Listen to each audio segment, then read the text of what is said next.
Ils sont parfois sexy. Parce qu'ils font de la cuisine quand ils font des... Non, mais pourquoi tu ne t'attaques jamais aux hommes directement dans tes vidéos? À chaque fois que tu parles, c'est directement aux femmes, en les pointant du doigt, mais jamais en disant oui, vous les hommes, vous faites ça. Pourquoi ça ne s'appliquerait qu'aux femmes? D'accord, parce que tu penses pour toi que c'est la même chose qu'une femme se mette en lingerie sur Insta et qu'un homme se mette torse nu. Et pour quelle raison c'est pas la même chose? Je pense que ça excite tout autant les femmes, hein, c'est juste qu'on le dit pas et qu'on se tient. Non, c'est faux. Ça excite pas du tout autant les femmes.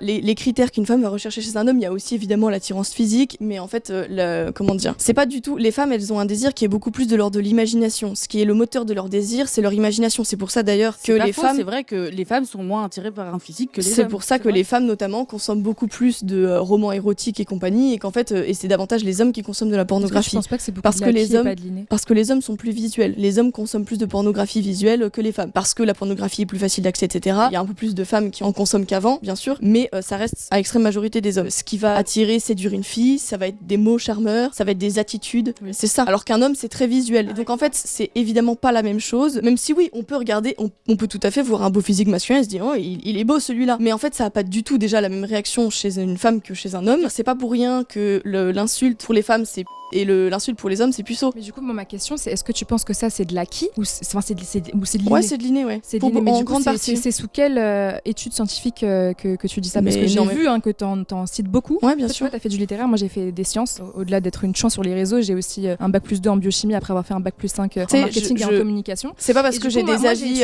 J'ai étudié les hormones, de tout ce dont tu parles. Et en fait, c'est faux. On se rend compte que quand on regarde les graphiques que tu postes sur les réseaux sociaux, c'est des choses qui sont fausses. Par exemple, tu parles beaucoup parce que la misère sexuelle des hommes, etc., serait basée pour toi sur aujourd'hui que les hommes sont de plus en plus célibataires. Mais tu instrumentalises, c'est dit, ça là par contre c'est une vraie étude scientifique, mais qui dit hommes et femmes. Aujourd'hui, les femmes aussi sont de plus en plus célibataires. J'ai dit aussi ça, en fait, hommes et femmes. J'ai dit aussi les 18-24 moi, ce que ont je de me moins en moins de demande, relations sexuelles. C'est que si on suit ta manière de penser, par exemple je suis célibataire et que je ne trouve pas l'amour, je vais pas me mettre en couple avec un homme que j'aime pas évidemment, mais si j'ai une pulsion sexuelle, ce qui en va de mon corps et de la biologie finalement, qu'est-ce que je suis censée faire? C'est-à-dire je peux pas coucher avec un mec si j'en ai envie parce que mon corps le veut. Alors il y a quand même beaucoup, encore une fois, c'est un peu gloubi-boulga, il y a quand même beaucoup de choses qui ont été dites. Alors il y a plusieurs choses. Déjà, les études scientifiques sont fausses par rapport à quoi exactement? C'est plus exactement ce que tu avais dit, mais tu avais dit en gros c'était sur le body count. C'était ton propos, donc tu pourras plus nous rafraîchir la mémoire. Mais c'était qu'en fait quand les femmes couchent, après elles sont plus capables de sécréter des hormones, de plaisir, etc., Alors, parce qu'elles ont trop sécrété d'hormones en couchant. Et alors que les hommes, eux, c'est pas comme ça. C'est pas exactement ce que j'ai dit, donc c'est bien de clarifier le propos, parce que ce que j'ai dit, et je pense que c'est ça que dont tu es en train de parler, c'est qu'effectivement la manière dont les femmes tombent amoureuses des hommes, ça passe davantage que les hommes par le sexe. Les hommes ont cette capacité à dissocier le sexe de l'amour. Un homme peut tout à fait coucher avec une fille et ne ressentir aucun sentiment amoureux pour elle. Une femme, ça va être plus difficile, et je dis pas que ça n'existe pas, je dis que c'est plus difficile, et que ça arrive souvent. Le nombre d'histoires où en fait la fille, elle commence en disant oui, je veux bien être ton plan cul, etc. Et elle finit par développer des sentiments amoureux pour le mec, et le mec, lui, bah non. Donc, est-ce que c'est ça de l'inné passe. ou c'est de l'acquis? Bah c'est de l'inné.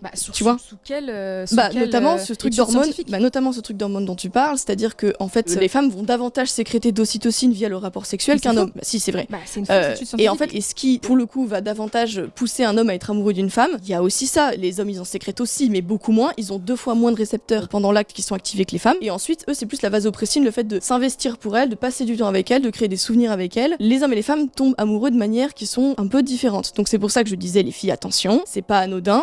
Contrairement à ce qu'on vous dit, qu'en fait tu peux faire un peu n'importe quoi, que ça aura aucune répercussion sur la manière dont tu te sens, ta confiance en toi. Et moi, je trouve qu'il y a un discours là-dessus qui est mensonger. Même c'est même pas triste. tellement. Mais bien sûr que c'est triste. Dans le sens où si par exemple